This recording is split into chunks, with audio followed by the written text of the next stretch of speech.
10 வயசு பெண் குழந்தை கொடூரமான முறையில கற்பழிக்கப்பட்டு கொலை செய்யப்பட்டிருக்கு.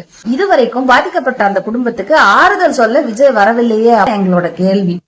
ட்விட்டர்ல ஆறுதல் சொல்றதுக்கே இவருக்கு 1.5 நாள் டைம் தேவைப்பட்டிருக்குது அப்படின்னு நினைக்கும் போதுதான் ரொம்ப வருத்தமா இருக்குது. இப்படி ஒரு சம்பவம் நம்ம தமிழ்நாட்டுல நடந்திருக்குது. நீங்க முதலமைச்சரா இருக்க இந்த ஸ்டேட்ல நடந்திருக்கு.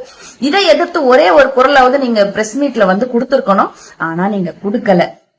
இந்த சம்பவத்துக்கே நீங்க பேசல அப்படின்னா நீங்க எதுக்குதான் பேசுவீங்க அப்படிங்கிற ஒரு மிகப்பெரிய அச்சத்தை தமிழ்நாட்டு மக்களோட மனசுல ஏற்படுத்திருக்கீங்க அப்படிங்கறத நீங்க உணரணும். அடுத்த கட்சிய வந்து சும்மா சாடணும்னா அப்படியே வாய் கிழிய பேசுறீங்கல்ல.